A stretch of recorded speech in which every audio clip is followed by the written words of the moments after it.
gente dormia no porão, eu e as outras meninas, numas beliches, com as pernas amarradas, com correntes e cadeado. Eu tenho as marcas aqui no meu pé. O porão fedia muito, fedia urina, porque a gente tinha que fazer xixi nos pinicos.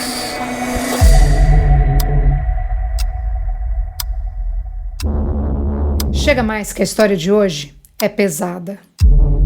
O episódio envolve violência física e sexual. Vamos falar de tráfico humano. Vamos falar de abandono, de acolhimento, de traição, de família e também de amor.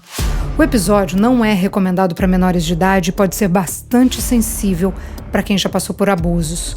A história é triste, como eu disse, é bastante pesada e no final tem uma reviravolta impressionante. Sim, essa história, apesar de tudo, tem um final feliz. Antes de começar, eu quero pedir uma ajuda para vocês. Esse episódio, antes de tudo, é um alerta. É um alerta para que não aconteça com ninguém mais. Quanto mais mulheres ouvirem, mais chances a gente tem de que casos assim não se repitam. Então curtam, compartilhem e comentem. Tráfico, não. Vamos fazer essa história chegar nos 4 cantos do Brasil antes que os aliciadores cheguem. Segura que lá vem história. Seja muito bem-vindo a bordo. Estamos prestes a aterrissar em História de Imigrante. Hoje eu conto a história da Júlia. Eu conheci a Júlia pessoalmente. Foi assim. Eu e o Tadeu resolvemos tomar um chopp no barzinho, na porta daqui de casa. A gente mora na região de Valência, na Espanha. Quando nós sentamos na mesa, uma mulher que já estava sentada no mesmo bar abordou a gente. Vocês são brasileiros? Que delícia escutar português. Faz tempo que não ouço português que já tô perdendo. Dava para ver mesmo que ela não tinha muito contato com português. Ela falava com bastante sotaque de quem passou a maior parte da vida fora do Brasil. Essa mulher é Júlia. Júlia tem 30 anos e estava sentada com o marido. Ele é russo e não fala inglês. Está aprendendo espanhol e por isso a nossa conversa foi bem limitada. Já com a Júlia não, parecia que a gente se conhecia há anos, mesmo sem saber nada sobre ela. Conversa vai, conversa vem. Falei para ela do podcast e ela me contou como conheceu o russo num app de relacionamento. Mais para frente, eu ia descobrir que não era verdade. Mas eu entendo que não daria para sair por aí contando a verdade numa mesa de bar para o primeiro que aparecesse. Falei para a Júlia o tipo de história que a gente conta aqui. As engraçadas, as românticas, as polêmicas e as trágicas. Falei sobre violência doméstica e nesse momento o olho dela se encheu de lágrimas e ela falou: Eu fui vítima de tráfico humano. Minha tia me trouxe para a Espanha. Não dava para continuar aquela conversa. Não ali, no meio de um calçadão, com um pôr do sol na minha frente e com tanta gente rindo ao meu redor. O assunto requeria um momento só para nós duas. Marcamos uma ligação de vídeo e no silêncio do meu estúdio, com fone de ouvido para minha filha não escutar, conversamos por 3 horas. Nessas 3 horas ela resumiu os últimos anos da vida dela. E é essa história que eu conto agora. Júlia nasceu numa cidade de Santa Catarina. Ela é filha de pai paraguaio e mãe brasileira. Quando tinha 4 anos, a mãe arrumou um amante e fugiu com ele. Júlia ficou com o pai e 2 irmãs. A Júlia é trigêmea. O pai da Júlia não tinha condições de cuidar sozinho das filhas e levou a Júlia para um orfanato no Paraguai. Ele deixou a filha com a promessa de voltar rápido para buscá-la. Isso nunca aconteceu. Júlia saiu do orfanato com 18 anos, sem nunca mais ter visto o pai ou as irmãs gêmeas. A única pessoa da família que a Júlia teve contato durante todos esses anos de internação foi uma tia. Essa tia é irmã da mãe da Júlia. Ela não ia visitar a Júlia com frequência, dar carinho? Não, mas essa tia dava dinheiro. Ela vivia na Espanha desde quando Júlia era pequeno e naquele momento parecia ser a única pessoa que realmente se importava com a menina. Bom, quando ela fez 18 anos, colocaram a Júlia para fora do abrigo. A tia convidou a Júlia para vir para a Espanha, mas ela não quis. A Júlia foi trabalhar de sacoleira na ponte da amizade entre o Brasil e o Paraguai e foi morar com uma prima, a filha dessa tia da Espanha. Ficou lá de favor até a prima se casar. Quando isso aconteceu, Júlia achou que ela não cabia mais dentro daquela casa e foi embora. Mudou de cidade, foi ser camareira no hotel no litoral. Conheceu um cara, eles foram morar juntos e depois de uns anos ela engravidou. Quando o bebê nasceu, eles moravam numa kitnet. O relacionamento não deu certo. O pai do bebê bebia muito e batia tanto na Júlia quanto na filhinha deles. Júlia fugiu para o Paraná, foi viver junto com a família desse cara. A família dele foi super receptiva com ela, ajudou bastante a Júlia, principalmente com o bebê. Júlia arrumou um trabalho no restaurante, ela era assistente de cozinha e trabalhava muito para dar conta do serviço e da criança. Subia morro de bicicleta para levar a menina dela para a creche e depois ia trabalhar. O dinheiro era contadinho e a vida bem puxada. Enquanto isso, ela descobriu que a prima tinha ido para a Espanha. Júlia acompanhava a vida da prima pelas redes sociais. A prima fazia vídeos para o TikTok e Instagram. No Brasil, essa prima era uma menina de classe baixa. Na Espanha, a menina comprou carro zero, colocou silicone nos peitos. Usava aplique no cabelo caríssimos, daqueles que parece natural. A prima desfilava nas redes ostentando perfumes caros, roupas de grifes internacionais. Olhar a prima na internet e olhar para a realidade dela era um contraste enorme. A Júlia pensou assim: se ela pode, por que eu não posso? Júlia pensou o quê? Quero uma vida dessa, igual a essa. Eu queria ganhar dinheiro para ter uma casa bonita na praia, para mim, para minha filha. Queria ver ela correndo pela praia, solta e feliz. Queria ter grana para abrir um restaurante. Aí eu perguntei para minha prima o que ela estava trabalhando e ela falou que cuidava de pessoas idosas dentro de residências e morava, inclusive, na casa do patrão. Então eu decidi que queria ir para a Espanha ganhar dinheiro, igual a minha prima estava ganhando. A Júlia foi conversar então com a tia, mas a tia disse não. Ela falou assim: Júlia, quando você tinha 18 anos, era cheio de oportunidade aqui, tinha muito trabalho, mas agora, com 24, não tem mais. A essa altura, Júlia estava com 24 anos e a tia não tinha mais interesse nela. Sem ter a menor noção do que estava acontecendo, Júlia insistiu. Tia, eu trabalho dobrado para pagar, tia, mas eu preciso juntar um dinheiro para comprar as coisas para minha filha. Depois de escutar a Júlia praticamente implorar, a tia aceitou. E aqui vai acontecer uma coisa muito estranha, saca só. A tia deu dinheiro para a Júlia fazer o passaporte brasileiro. Só que o passaporte demora até agendar a entrevista, esperar o documento, ficar pronto. Isso daí leva meses. Aí essa tia falou para a Júlia tirar o passaporte dela no Paraguai. Como ela é filha de paraguaio, ela tinha esse direito. Só que lá no Paraguai, o passaporte também não fica pronto em minutos ou dias. Ela me disse que dura em média aí uns 6 meses, mas aí é que tá. Júlia agendou lá no órgão de emissão de passaporte e conseguiu agendar rapidinho. Júlia comprou uma mala pequena, daquelas carry-on, comprou algumas roupas, o suficiente para caber ali naquela maletinha. Tudo isso com o dinheiro que a tia mandava. Ela deixou a filha com a avó da menina, no caso aqui seria a sogra, que eu vou chamar essa mulher de sogra para ficar mais fácil e para a gente também conseguir entender essa história. Ela deixou a filha, com menos de 2 anos, com a sogra e foi com a malinha cheia de roupa para Assunção, capital do Paraguai, para fazer o passaporte. Chegando lá no órgão que faz documentos, tinha uma fila, mas ela não precisou ficar nessa fila. Um homem lá, indicado pela tia, passou Júlia na frente de todo mundo e dias depois o passaporte estava pronto. Foi coisa assim, todo esse processo de 15 dias, desde o agendamento, entrevista, emissão, muito rápido. Não é estranho isso? Daí esse mesmo homem que passou ela na frente, na fila, levou a Júlia de volta para o Brasil. Só que dessa vez a Júlia não foi para o Paraná, ela já foi direto para São Paulo e dali embarcou para Madrid, com aquela mala pequena e com a promessa de um trabalho como assistente de cozinha, um emprego que a tia tinha arrumado. Chegando em Madrid, Júlia sabia certinho como se comportar na imigração. A tia tinha orientado. Perguntaram lá para ela os lugares que ela ia visitar. O oficial perguntou se ela ia conhecer a praia de Madrid. A Júlia falou que não, porque Madrid não tinha praia. Acho que isso é uma pegadinha para saber se a pessoa está indo a turismo mesmo ou não, porque realmente Madrid não tem praia.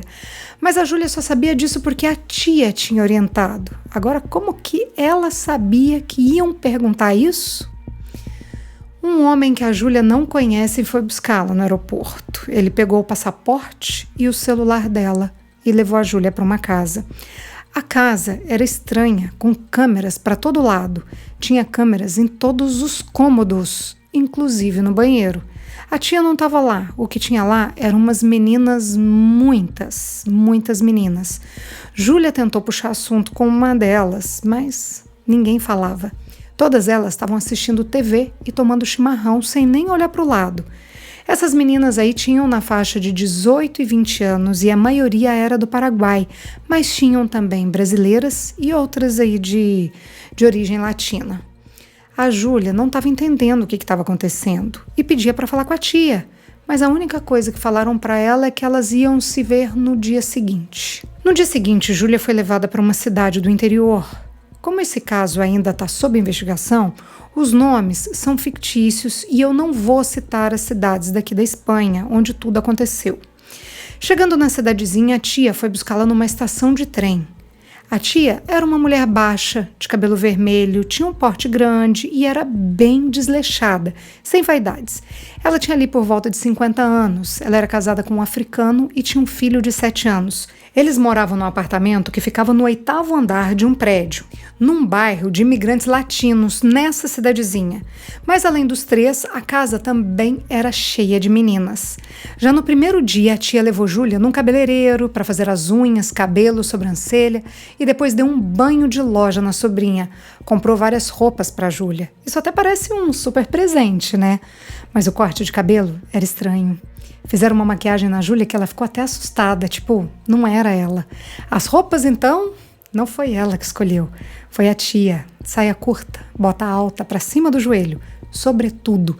Júlia não gostou e reclamou que não gostava daquelas roupas. Eu tava me sentindo uma piriguete. Mas a tia falou: Aqui na Europa tem que andar assim, chique. As europeias são sofisticadas. Júlia não se reconhecia.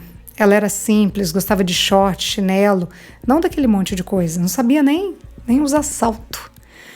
Bom, à noite elas foram no restaurante meio balada. Aqui, a história começa a ficar mais densa.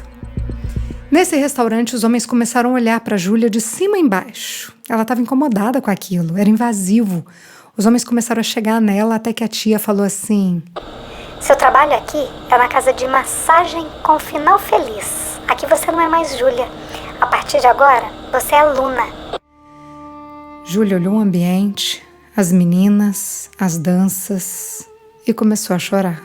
O lugar era um restaurante de fachada que escondia uma casa de citas, como é chamado um prostíbulo aqui na Espanha. Lá tinha uma escada que descia para um andar de baixo. Lá embaixo tinham vários quartos e foi para um deles que a Júlia foi com o primeiro homem. A tia levou até lá na porta do quarto. Enquanto descia a escada, a Júlia só pensou: Acabou. Meu sonho. Acabou. O quarto era arrumado e limpo. As paredes eram vermelhas, com espelho para todo lado, inclusive no teto. Tinha uma cama grande, camisinha, gel de masturbação. A tia falou para a Júlia como as coisas funcionavam ali. E isso significava fazer tudo o que o cliente desejasse, ou melhor, tudo o que ele mandasse. Antes de voltar para cima, a tia falou pro cara: Não machuca ela, é a primeira vez. Júlia chorava e dizia desesperada que não queria. Quando a porta se fechou, ele riu, deu um tapa na cara dela, chamou a Júlia de puta e mandou ela tirar a roupa. Colocou a Júlia de 4 e bateu. Ali ela foi violentada pela primeira vez. Eu não vou entrar muito em detalhes. Quando ela estava me contando, a Júlia começou a chorar, de soluçar e me disse: Eu nunca vou esquecer a cara desse homem. Ela foi tomar banho, se sentia suja, queria tirar o cheiro, o suor daquele homem do corpo dela. Júlia estava roxa e queria apagar aquilo da memória. No dia seguinte, a tia levou Júlia para tirar fotos. Fotos de roupa íntima, de biquíni, fotos sensuais para colocar em sites e vender programas. Num dos cômodos da casa da tia tinha um quarto proibido. Ela proibiu a Júlia de entrar, mas a Júlia entrou e viu lá vários celulares. Cada aparelho tinha um nome de uma menina, o nome de Guerra. Júlia entendeu que a tia era uma agenciadora de garotas de programa e descobriu que só poderia ir embora depois que pagasse todas as despesas. As passagens, roupas no Brasil, passaporte no Brasil e no Paraguai, roupas na Espanha, tudo. Júlia teria que pagar um preço que ela não tinha nem ideia de quanto era. Ela chegou a fazer 20 programas num dia. Essa cidade que ela estava era na beira da praia, cidade de veraneio que recebia muito turista, demanda grande de gente de todo lugar e de todas as idades. Às vezes meninos de 18 anos, às vezes velho de 80. Júlia tentou fugir. A primeira tentativa, eu acho que é a que todas as meninas que estão na mesma situação que ela fazem, é confiar na primeira pessoa que aparece na frente com uma cara amigável. Júlia contou para um cliente que tinha sido traficada e pediu ajuda para sair dali. Esse cliente era amigo da tia. Dedurou a tentativa da Júlia e ela foi castigada. Depois disso ela pensou: eu não tenho como sair daqui. Já tô nesse mundo. Tenho que usar esse papel. E era mesmo um papel porque os caras tinham fetiches. Eu vou contar uma coisa bem nojenta aqui. Eles pediam para que ela usasse sainhas de estudante, uniforme de colegial, que amarrasse o cabelo com 2 lacinhos, como se fosse uma criança. Ela tinha que chamar os clientes de papai. Eu tinha que entrar nesse papel, eu já estava nessa vida. Um detalhe, a Júlia não recebia nada pelos programas, mas a tia mandava 400 euros para a filha dela no Brasil todo mês. E ela deixava a Júlia falar com a menina e com a sogra em ligação de vídeo, mas com a tia do lado. A tia mandava a Júlia beber, mas ela não gostava e recusava. Mandava a Júlia usar drogas, mas ela também recusava. Eu já tô no fundo do poço. Se eu bebesse, se eu me drogasse, eu ia ficar muito pior. Júlia não suportou e tentou acabar com a própria vida. Não tinha como fugir da casa da tia. Ela morava no 8º andar, não dava para sair pela janela e a porta era trancada e vigiada 24 horas por dia. A única saída que ela via era tirar a própria vida. E ela tentou. Eu não vou explicar aqui como foi, para essa história não ficar mais pesada do que já é, e a pior parte está por vir. O fato é, ela não conseguiu pôr fim à própria vida, mas ela, só por tentar, ela conheceu o inferno. Eu vou explicar. Quando a tia viu que a Júlia estava tentando sair dali a qualquer preço, ela mandou a Júlia para outro lugar. Esse outro lugar era uma casa numa outra cidade, também no litoral da Espanha. Um homem alto e forte levou a Júlia até essa casa. Ela ficava isolada numa rua escura e era muito grande. Tinham 7 suítes, tudo muito fino e sofisticado. Quando a Júlia chegou, ela não viu as meninas. Só tinha uns caras lá que já mandaram a real, sem boas-vindas e nem cerimônia. Você vai ter que fazer tudo o que a gente mandar. Se portar bem, vai ter recompensa. Se portar mal, vai ter consequência. Pouco tempo depois de chegar, ela entendeu por que não viu as meninas. Apesar da casa ser gigante e ter vários quartos, Júlia foi levada para dormir no porão. O porão era um cômodo grande, úmido, sujo, cheio de baratas, escuro e fedido. Fedia urina e sei lá mais o quê. Nojento, mas o pior nem era isso. O lugar tinha vários beliches e ali dormiam umas 20 meninas, todas elas acorrentadas. Gente, acorrentadas nos pés, com corrente e cadeado. Dormiam assim, escravidão sexual. O cheiro era fedido porque não batia sol mesmo. Até tinha umas janelas, mas era daquelas pequenas que dá para o chão do lado de fora, quase nada. O cheiro também vinha principalmente do xixi das meninas, porque acorrentadas, elas não podiam ir ao banheiro à noite. Elas tinham ali um pinico do lado da cama, um pinico. Porque se tivesse apertada, elas tinham que fazer xixi ali. Ali nessa casa o esquema era diferente. Com a tia tinha um agendamento e a tia levava até a casa de citas disfarçado de restaurante. Aqui os programas aconteciam na casa mesmo. O cliente chegava, ou melhor, os clientes chegavam e iam para uma sala. As meninas faziam fila indiana e uma a uma desfilava se oferecendo para esse cliente. Elas tinham que ser simpáticas, sorrir, mostrar os dentes, porque dente é valioso nesse universo. Mostravam o peito para ganhar o cara. O público também era diferente. Homens ricos, cheios da grana. Muita bebida e muita droga. Júlia não teve mais escolha. Tinha que beber, tinha que cheirar. Não era mais uma opção. Os caras tinham um fetiche de ver as mulheres cheirando, para ver as mulheres loucas. Júlia chegou a ficar 4 dias dentro do quarto com o cliente. Cheirava, enlouquecia, fazia o que eles queriam, dormia. Assim era o ciclo. Uma roda gigante de dependência química, loucura, tristeza profunda e entrega. O uso de drogas começou tímido, mas em pouco tempo a Júlia estava viciada, totalmente dependente. Isso era ruim?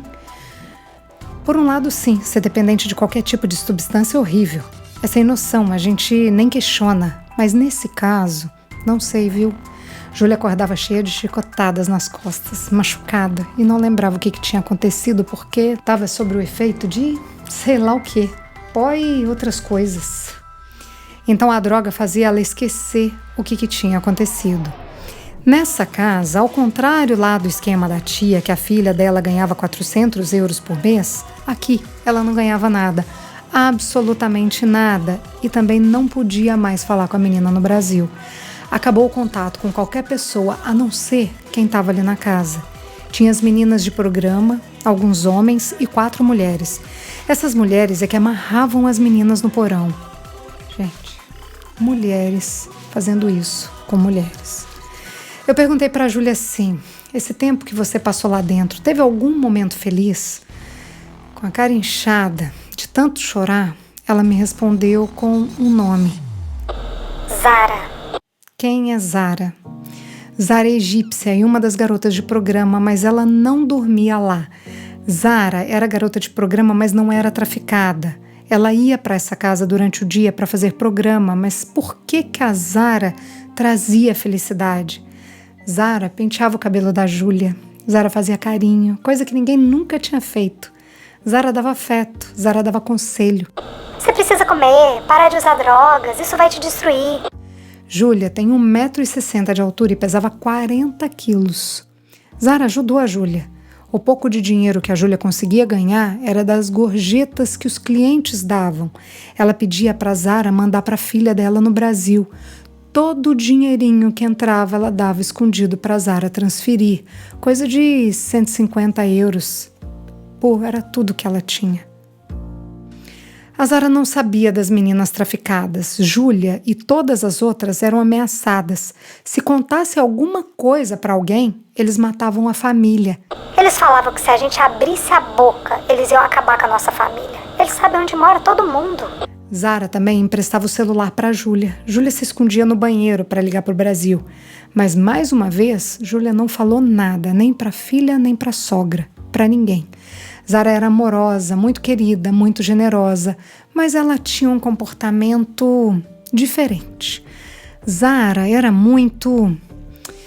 Como é que eu explico aqui? A Zara era muito curiosa, perguntava muito para a Júlia, tipo, onde que você mora? Onde você dorme? A Zara dava presentes para a Júlia e dizia sempre... Fica calma, que você vai sair daqui. Fica calma.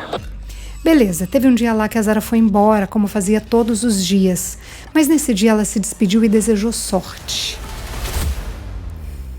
Eram 3 horas da manhã quando Júlia acordou assustada, com luzes e barulho. Da janelinha quase no teto da parede, ela viu muitas luzes e barulhos de tiros lá de fora. Dava para escutar sirenes e barulhos de helicópteros na hora, o que Júlia pensou. É uma guerra e a gente vai morrer. Não tinha para onde correr, todas estavam acorrentadas. As meninas ficaram desesperadas, gritando e chorando. Mas não era guerra, elas não estavam em risco. Era a polícia. Era uma batida policial. Cachorros, ambulâncias, paramédicos. Os policiais foram lá embaixo e abriram um cadeado um a um. Essa batida foi em julho de 2024 e foi publicada em diversos jornais do país. A Polícia Nacional da Espanha prendeu nesse dia 3 homens e 2 mulheres. 19 vítimas foram liberadas.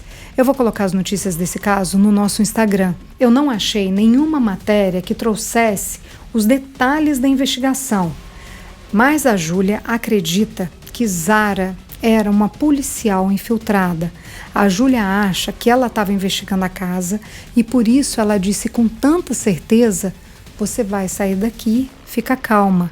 Ela acredita nisso porque quando o primeiro policial desceu lá no porão e entrou, um deles perguntou: quem é a Júlia? Será que ela era policial? Mas daí fazia programa para investigar? Acho que é um pouco demais, né? Só se os clientes, sei lá, só se tinham clientes que eram meio carta marcada, que fossem policiais também. E aí, no caso, eles iam pro quarto e não rolava nada, né? Não sei. O que vocês acham? Será?